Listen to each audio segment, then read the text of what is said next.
Hacía tiempo que la muerte roja devastaba todo el país. Nunca hubo una peste tan mortífera ni tan horrible. La sangre era su emblema y su sello, el rojo horror de la sangre. Se sentían dolores agudos y un vértigo repentino, y luego los poros exudaban abundante sangre, hasta acabar en la muerte. Las manchas escarlatas en el cuerpo, y sobre todo en el rostro de la víctima, eran el estigma de la peste que le apartaban de toda ayuda y compasión de sus congéneres. En media hora se cumplía todo el proceso: síntomas, evolución y término de la enfermedad.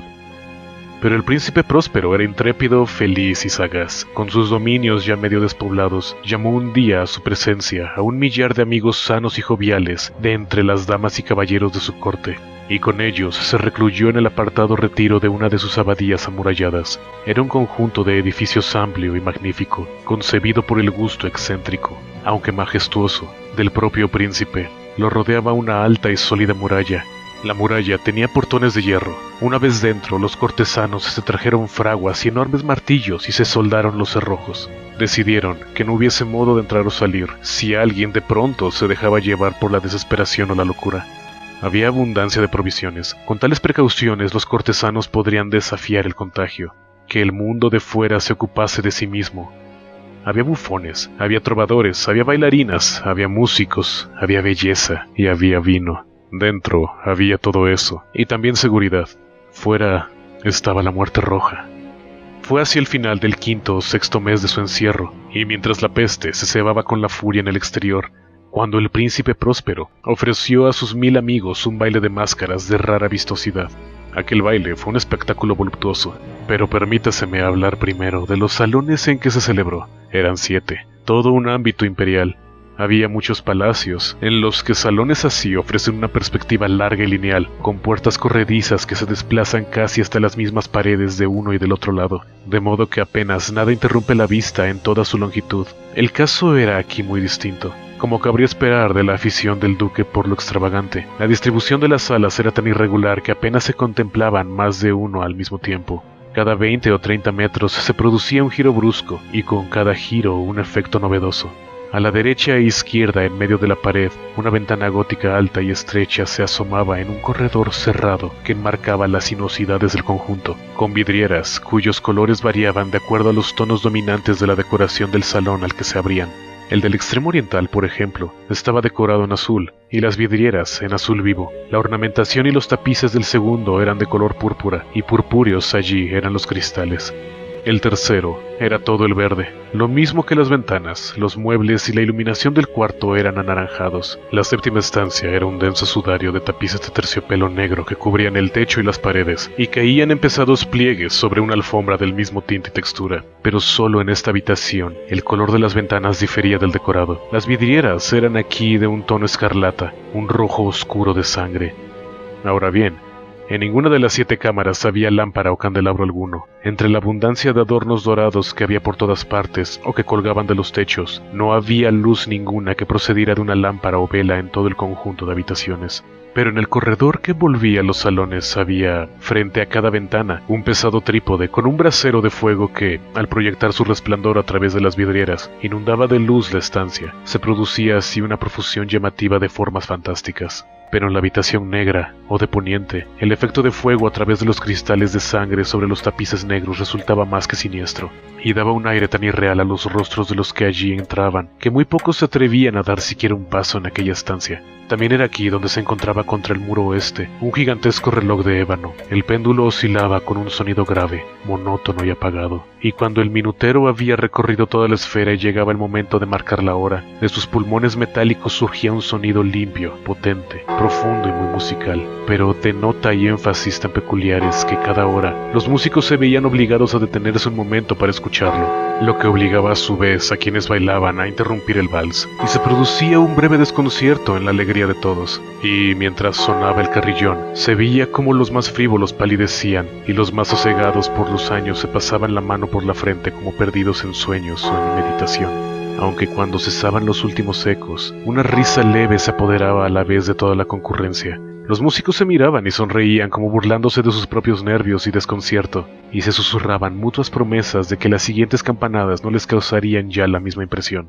Pero luego, Al cabo de 60 minutos, que son 3600 segundos de tiempo que vuela, de nuevo sonaba el carrillón y volvía a repetirse la misma meditación, el mismo desconcierto y nerviosismo de antes.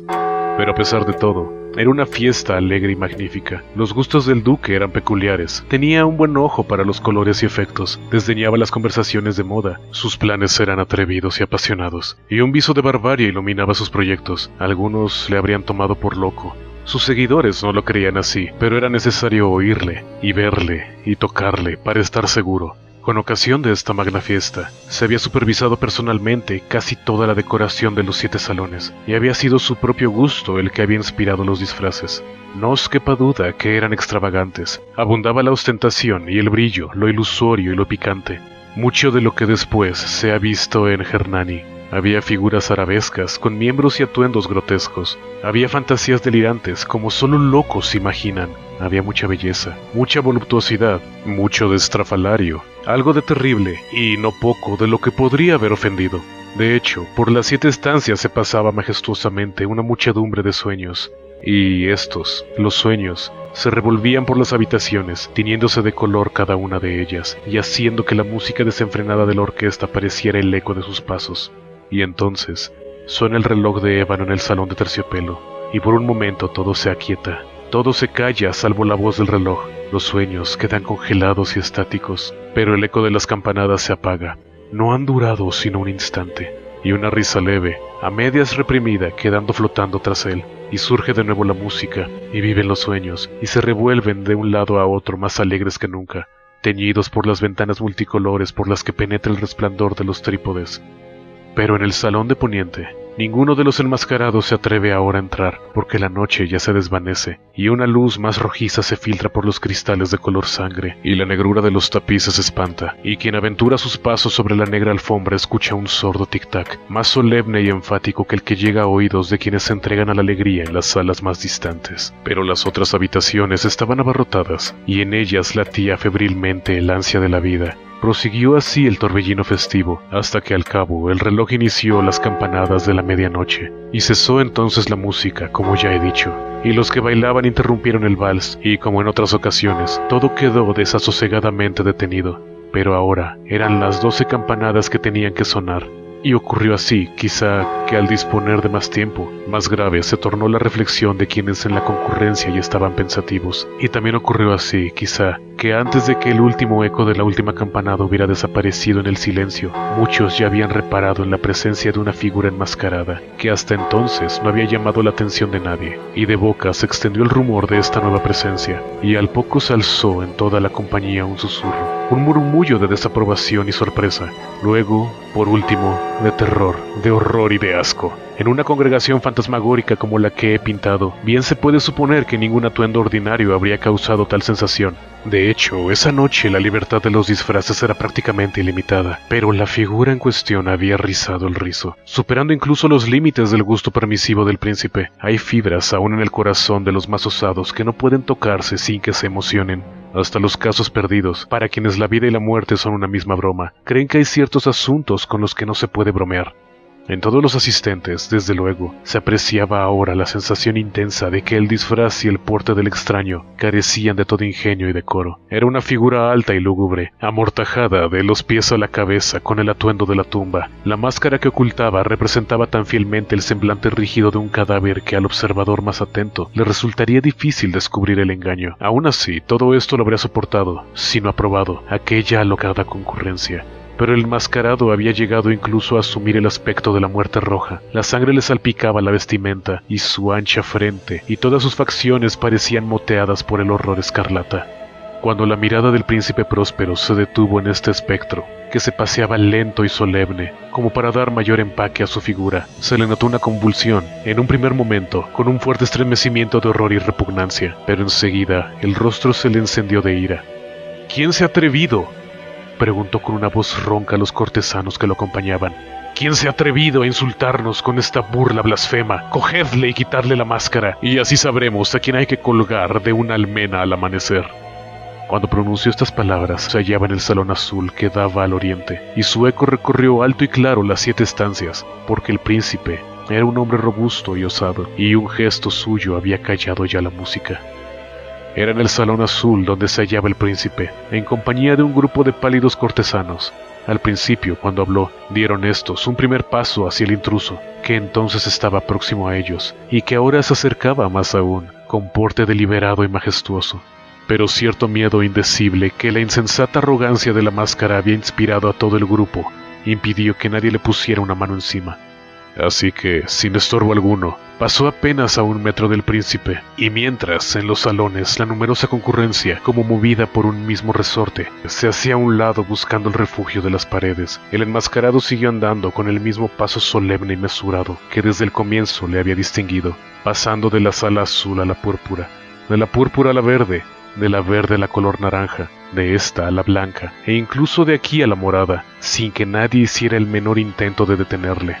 Fue entonces, sin embargo, cuando el príncipe Próspero, fuera de sí y avergonzado por su cobardía pasajera, cruzó veloz los 6 salones, sin que nadie le siguiera por el terror mortal que de todos se había apoderado. Blandía una daga desvainada y se acercó impetuoso y rápido, a muy poca distancia de la figura que seguía su camino, cuando ésta, que ya había llegado al salón de terciopelo, giró de pronto y le hizo frente. Hubo un grito agudo, y la daga reluciente cayó en la alfombra negra, sobre la que, al instante, caía postrado por la muerte el príncipe Próspero. Después, llevados por el valor enloquecido de la desesperación, un amplio grupo entró en avalancha en el salón negro, en el que la alta figura seguía inmóvil y erguida bajo la sombra del reloj de ébano, pero al ponerle la mano encima al enmascarado, un horror innombrable les cortó el aliento, y descubrieron que la mortaja y la máscara cadavérica que habían tratado con violenta rudeza no estaban habitadas por ninguna forma tangible, y reconocieron la presencia de la muerte roja. Había venido como un ladrón en la noche, y uno a uno fueron cayendo los presentes en los salones antes festivos, ahora bañados en sangre. Y cada uno hallaba la muerte en la desesperada postura en que caía, y la vida del reloj de ébano se apagó con la del último cortesano, y las llamas de los trípodes se extinguieron, y de todo se adueñó la tiniebla, la corrupción y la muerte roja.